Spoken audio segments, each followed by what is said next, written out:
Hey guys, Jake Carlson here, host of the Modern Leadership Podcast. Are you ready to focus on amplifying your leadership superpowers? Let's go! Good morning, my friends and fellow elite achievers. Happy New Year! Welcome to 2019. Is this year going to be your best year ever?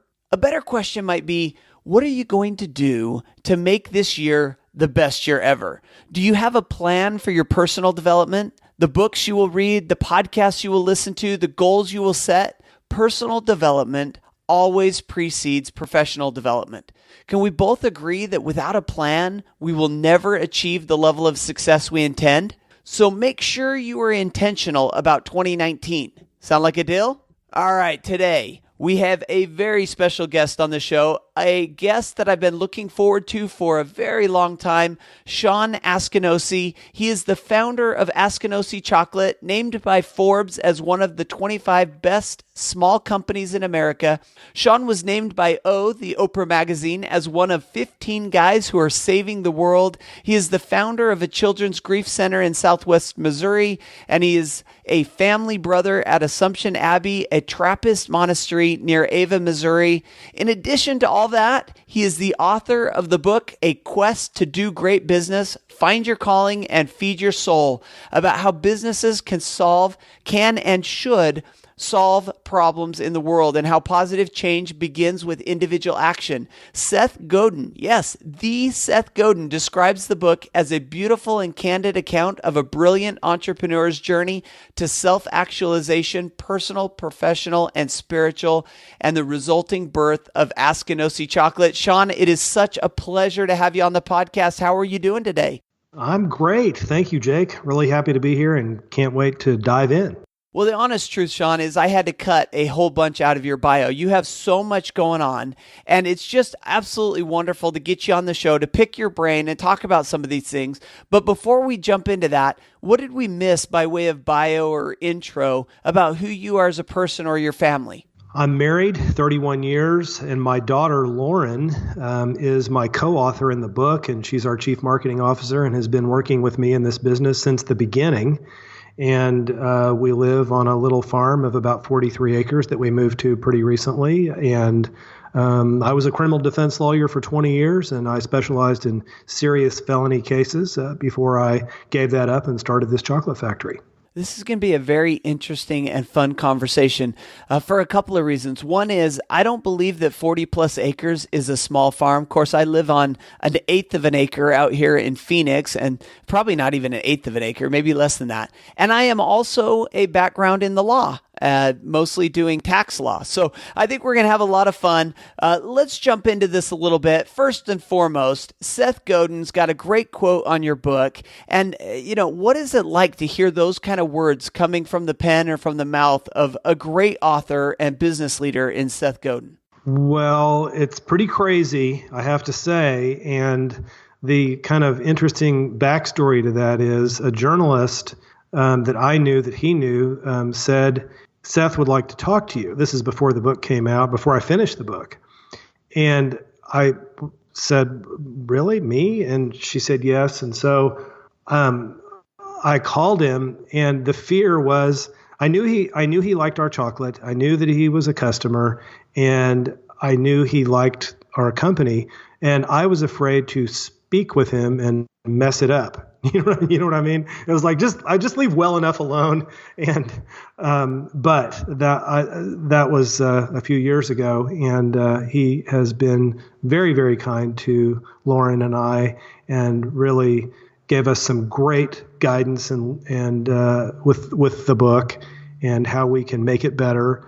And he's just been a real true mentor to me over the last few years. Well, I thought that was pretty cool to see that.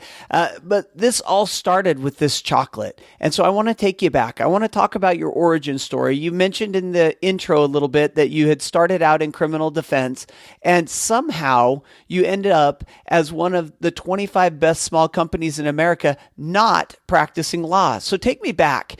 How did you go from being a lawyer to being a chocolatier? The short one-word answer is prayer. But the deeper story is that and I'm sure many of your listeners can relate to this, but I did what I loved for a really long time. And I could sort of sense it in my body and in my spirit that it was just time to leave that job. And I had no hobbies. I didn't know really how to do anything else. And so I was desperate because I knew I needed to get out of law and I had nothing else to go to. And so this prayer really was very simple. Just, dear God, please give me something else to do. And I started some hobbies of cooking and grilling and baking and making desserts.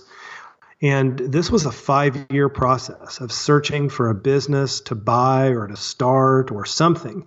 And I was really winding my way around this path. And candidly, it was, I think, a little bit of anxiety and depression. And I ended up having to take some antidepressants during this period. And it was pretty rough. And but eventually I was just driving by myself to a funeral, actually, of a distant relative, and I got this idea, hey, what if I make chocolate from scratch? And I'd been working with chocolate, and at the time I had zero idea that it came from a bean or that it grew near the equator. I had no idea. Were you a big fan of chocolate?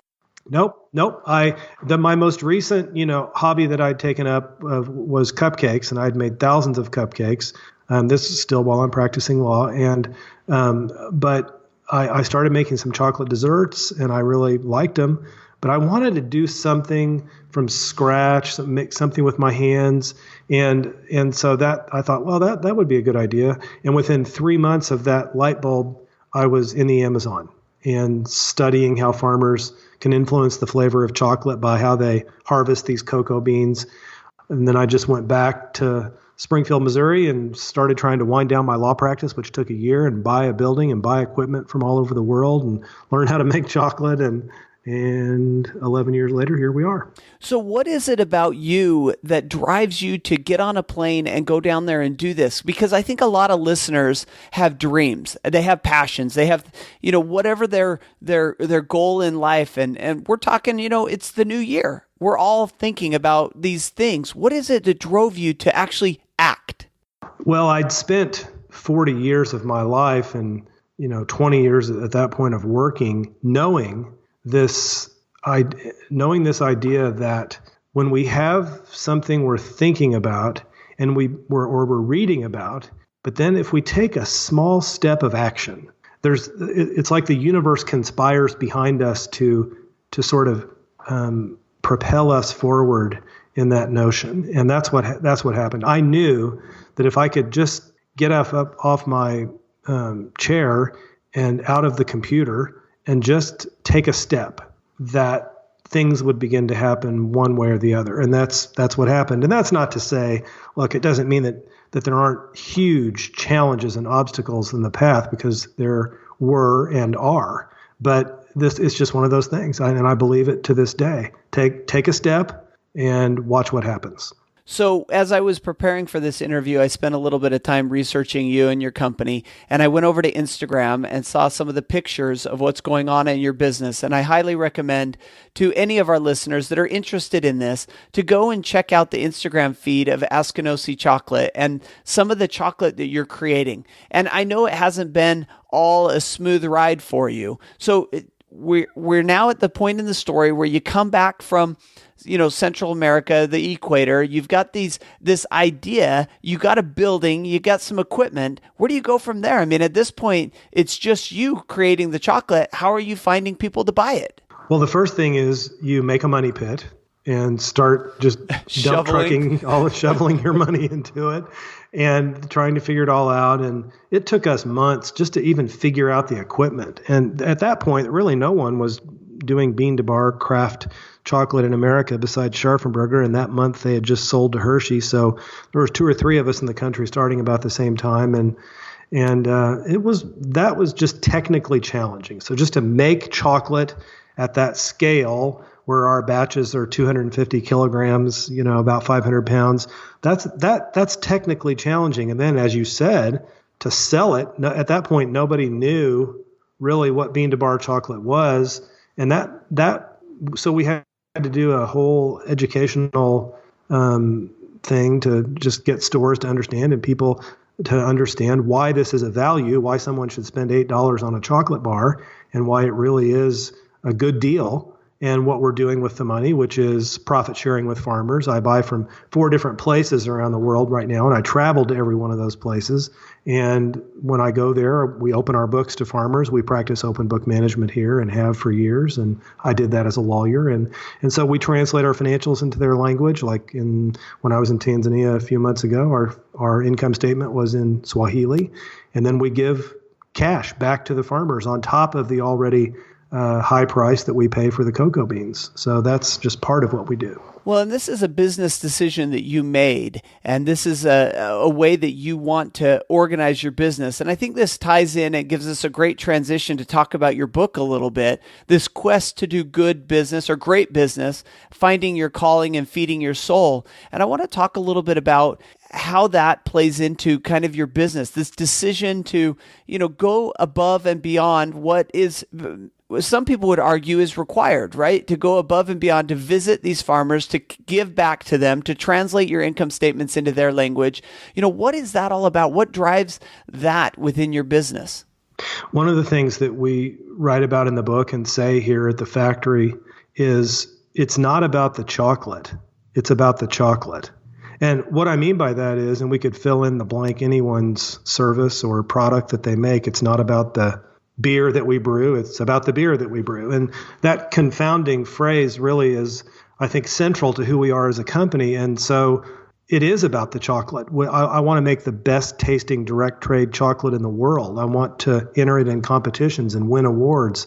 And I want people to enjoy the flavor of the chocolate. And we're laser focused on the quality of the cocoa beans and the quality of the chocolate. On the other hand, we're, visiting farmers every year. Some of these farmers I've been buying beans from for over 10 years, same people.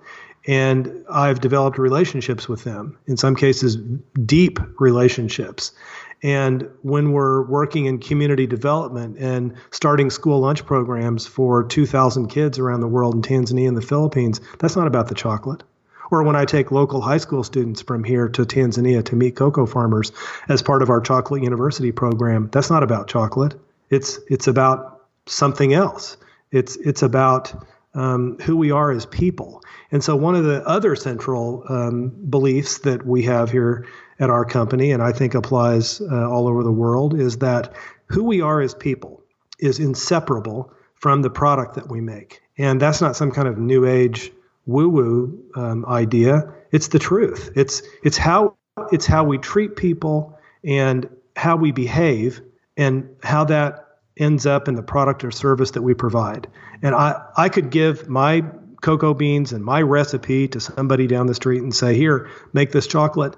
But I don't think it would be the same chocolate. I don't think it would be the same quality if they didn't have the same action and community love that we do for our own neighborhood in our chocolate factory and the neighborhoods where we buy cocoa beans. And I think this is such an important point that I want to make sure our audience is paying attention. And that is, you could give away your recipe. You could give them all the tools that you're using within your trade to build your business, but they couldn't copy your business because it's who you are. And you haven't shirked, you haven't hidden, and you haven't reduced the value that you want to give to your customers and to the vendors and people that you do work with. So tell me, we started down this story of, starting, opening up, building relationships with the farmers, bringing in the right beans, but we didn't get to the story of how we got our first customer, how we got our second customer, and then how we grew to be one of the 25 best small companies in America.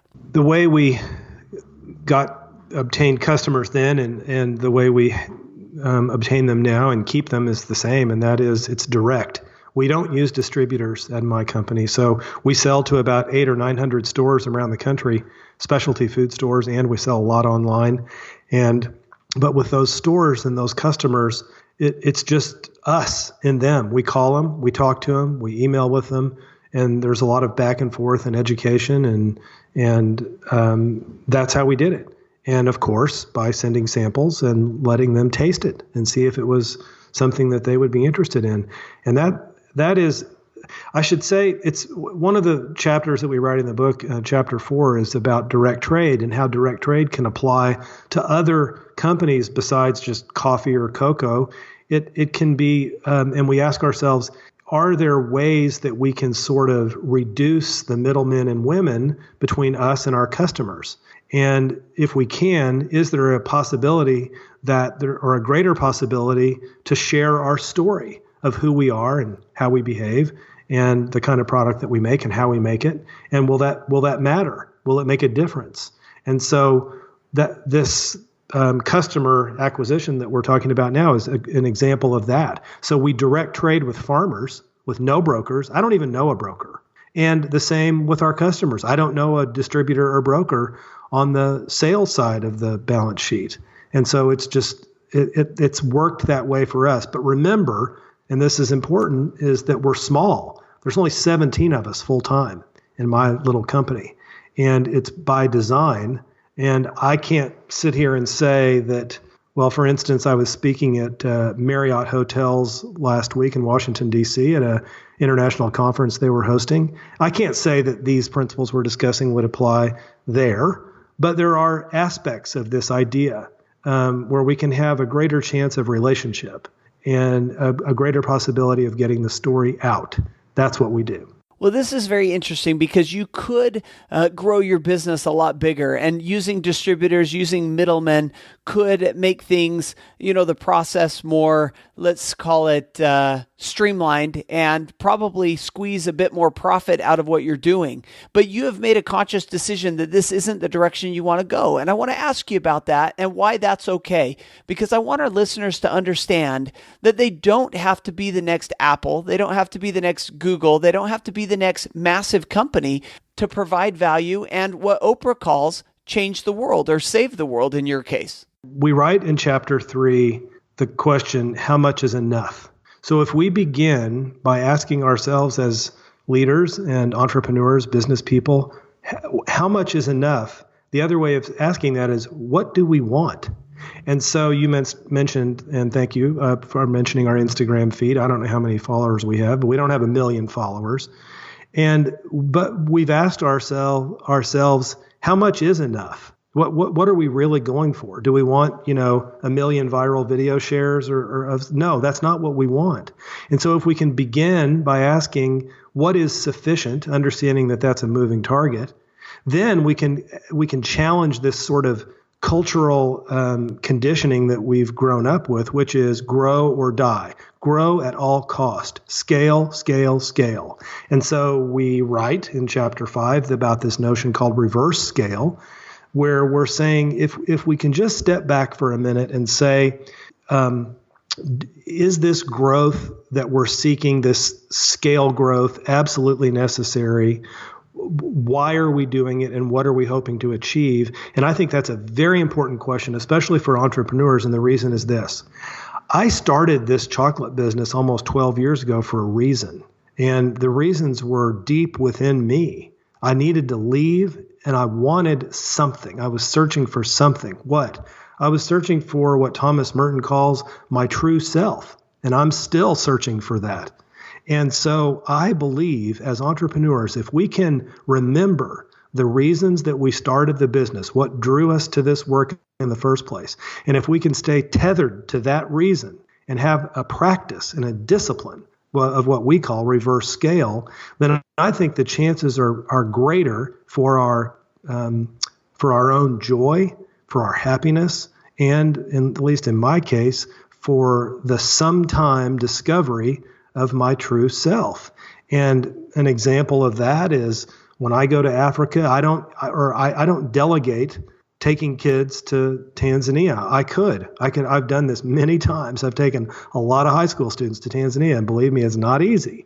But I also know that when I do that, because I've done this so many times, I know that there's going to be a moment, not an hour or not a day, but there will be a moment or two in which I experience the divine. And if we can find opportunities to experience the divine at work and recognize that this is our true self showing here, then why would we not want to try to duplicate that? And I think we lose the chance of duplicating that within ourselves if our only focus is head down, grow as fast as we can. And that's why I'm suggesting that we take a breather and see if we can not grow so fast. And you are a refreshing voice. We love hearing this because I think our listeners understand what you're saying. And I think we believe in our hearts what you're saying. But there's so much noise in the world telling us otherwise. There's so many distractions out there that sometimes we need to take the time, sit back, and reflect on what we truly believe, the direction that we're trying to go. And so if I go back to how you started that conversation, you said you knew what you wanted to achieve. You sat down and had a clear vision of the future of what you want to grow to. And I think a lot of times we get caught in the trap of growth for growth's sake, particularly when you're talking about, these smaller businesses where people are churning in the hours. I mean, they're getting up early, they're staying out late, they're coming in on the weekends, and they continue to build and grow for the sake of building and growing. And what you're talking about is permission to identify what you really want, what's going to be satisfying in your life, your passion, your need, and allowing that to be your goal and your target, being intentional about where you're going. Yes, the example we use in the book is the monastery in Europe that they brew beer so they can be monks. They're not monks so they can brew beer. And we can learn from that. That doesn't have to be only applicable to monks in Europe or America. And I very much understand the rule of Benedict and how it applies to these Benedictine monasteries around the world. And this is a great question that the monks ask, which is, how much is sufficient? How many bottles of beer do we need to brew so that we can do what we want to do and be who we want to be? And so if we can just maybe take a few threads of that lesson and apply it to our own business life, understanding that we're not monks, then we're gonna have a joy-filled life.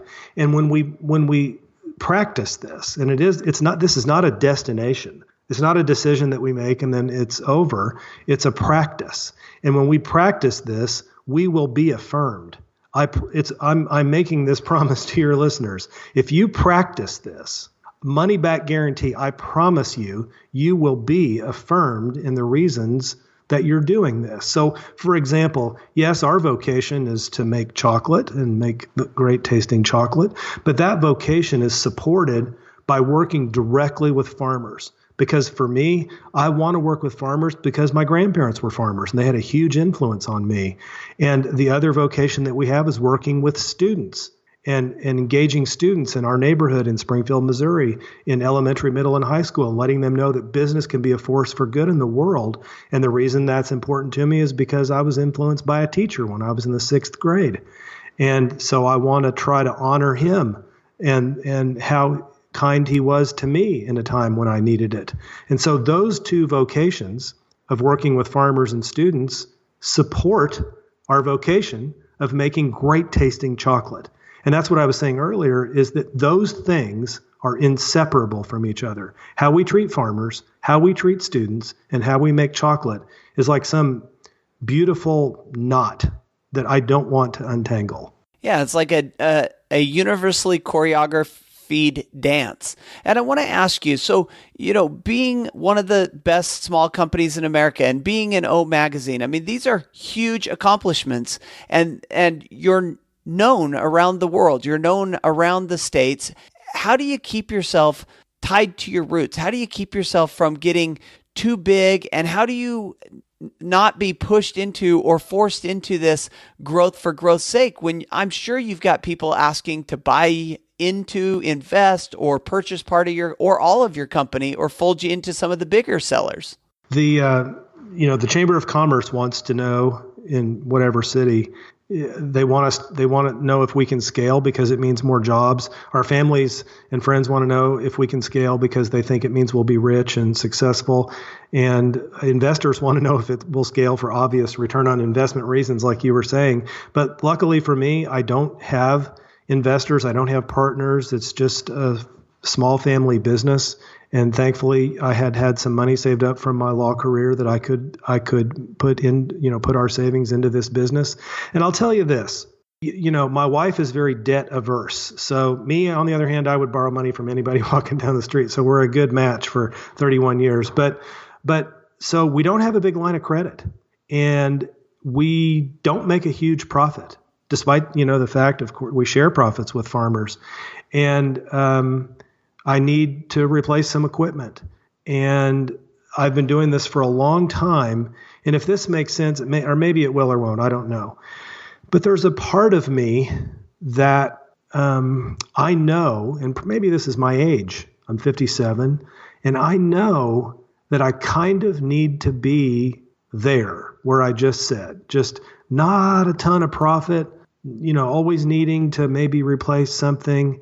And the reason is because of what you just said. It's how I stay grounded. And I stay grounded by being rooted in my faith. And I know that if I were to, have $1 billion offered to me, or I won the lottery ticket or something like that, I believe, based on my experience in life so far, that I might have a tendency to not be rooted in my faith. And it's more important for me to be rooted in my faith than it is for me to have $1 billion business or anything else. Because as I was saying earlier, that is part of the affirmation that I get occasionally in this job, knowing that I'm doing the right thing because of the divine experience that I occasionally see, and then believe that I'm on the right path. And it's all intertwined together. I mean, you talked about this earlier that, you are, everything that you are is what you put into your business and put into your vocation and your profession. And if you change who you are, it would absolutely change everything that you're doing business-wise.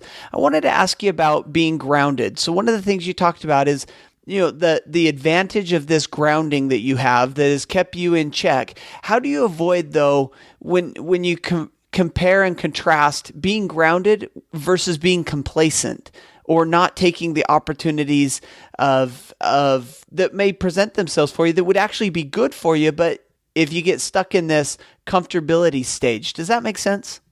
Yes, and I have been blessed and cursed with discontent throughout my whole life.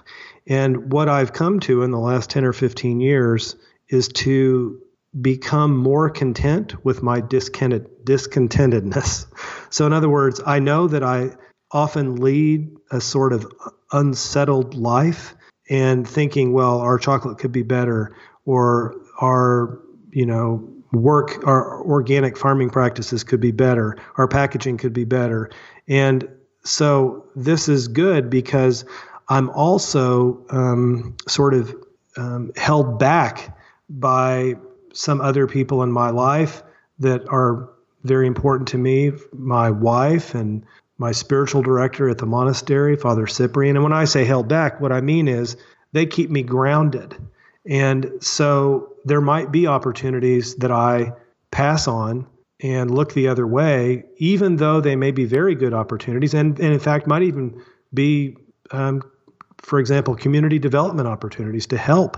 But they know me and know that I might overdo it and then lose the thing that brought me to the business in the first place. I don't mean money, but I mean lose my sense of myself, of my true self. And it's so important to surround yourself with people that can help keep you on the track. And, you have to know what that track is. You have to, if we go back to the conversation we had earlier, it's understanding the direction that you're going, understanding what you're passionate about, understanding the size of business, the quality of business, the type of business that you want to create, and then surrounding yourself with those that can help keep you on that track and moving in the right direction. Shawn, this is such a fabulous conversation. I wish we could continue and dive down deep into it, but I look at the time and I know your time is valuable and our listeners need to get into work. So before we let you go, my favorite section of the podcast is Learning from Leaders, where we ask you just a couple of questions about what's going on in your life these days. How does that sound? Sure. Sounds great. All right. So our first question then is the book currently on your Kindle or bedside table. What are you reading? Almost finished with The Shepherd's Life by James Rebanks. He's an English shepherd. And it's a great memoir, and and I hope to and aspire to become a sheep farmer myself. So that's why. Oh, very interesting. Well, you do have the land for it. Is the climate out in Missouri, is that the right place? Pretty much. I think almost every climate will accept sheep. So this is my hope. Well, last year we were living over in the UK, and as you drive up and down the roads, which I'm sure you've probably done, there are sheep farms everywhere and just the greenest hills and just sheep everywhere. That's what this book is about, where you were in northern England. Yes. Oh, very interesting. All right, our next question then is your leadership superpower. I speak the language of grief, and or another way of saying it is brokenheartedness and sorrow. And I think that has really held me in good stead as a leader. And of course, I speak that language because I know what it feels like. My dad died when I was 14 years old of lung cancer. It influenced my life and does to this day. And I think it's given me the ability to a degree of fluency in this language of grief. And I think that's a superpower that I wish I didn't have in some ways, but I'm happy that I recognize it. And would you say that it allows you the opportunity to relate with different types of people and different circumstances because you kind of see them for where they're at? It gives me a chance to be aware of compassion, and it gives me a chance to be aware of the importance of exercising my compassion muscle, and that's what it does. Well, excellent. What a great superpower. Our next question then is a motivational quote, philosophy, or mantra that you live by. I was recently reminded of my favorite scripture in 1 John, which is perfect love drives out fear. And I think this is, these are words to live by, and I believe them to be true.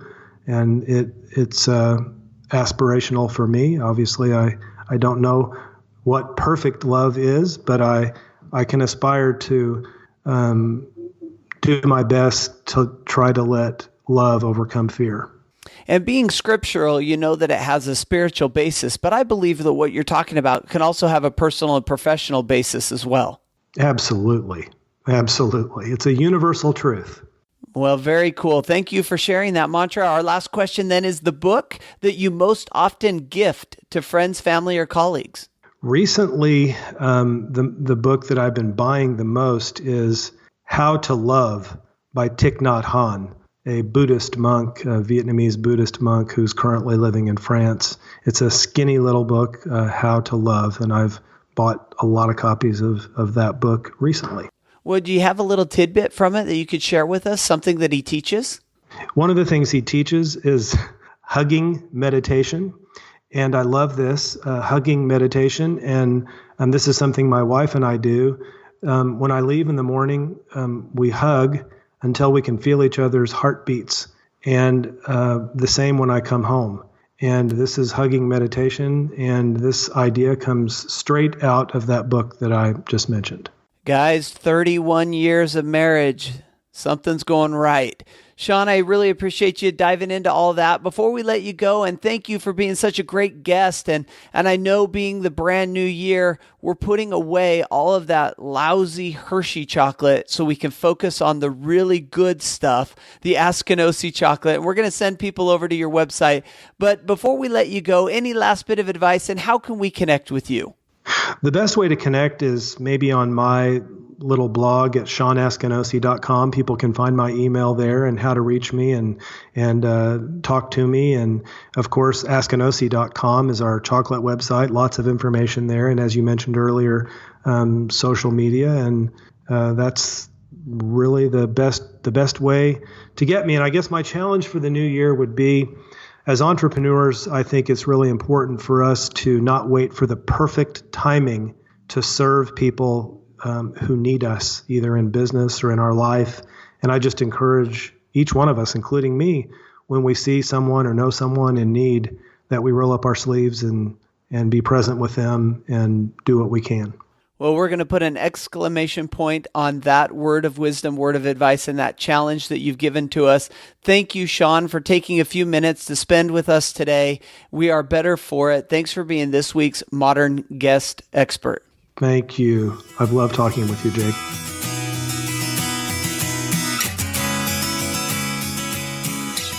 All right, my friends, what a fun episode. I love diving into this. And as I mentioned during the episode, I went over to his website, I went on his Instagram feed, and it's just a blast to check out these really professional chocolatiers. I mean, we're not talking about robots and computers and doing all of this stuff. We're talking about real people, with their arms, their sleeves rolled up and their gloves on, spreading the chocolate and cutting the chocolate, just an amazing operation. And then to dive in and hear about his backstory, about how he, goes down and creates relationships with the farmers and creates these opportunities to help in the community. And I just love that. He talks about being, a whole person, like your business and your personal life are intertwined. And I'm a big believer in that. So this year, this brand new year of 2019, as we go about our goals and our objectives, what I really challenge you to do is to identify the type of person that you want to be and really go after that. Develop yourself personally to become the best individual that you can be. Of course, everything that we talked about on this episode can be found on the show notes at jakeacarlson.com/ML101 for episode 101.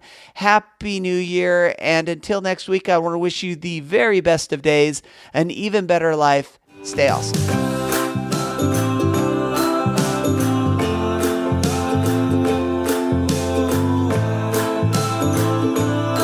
Thanks for listening to the Modern Leadership Podcast. You can find me on Facebook at Speaker Jake, on Twitter at Jake A. Carlson, and of course the website, jakeacarlson.com. See you there.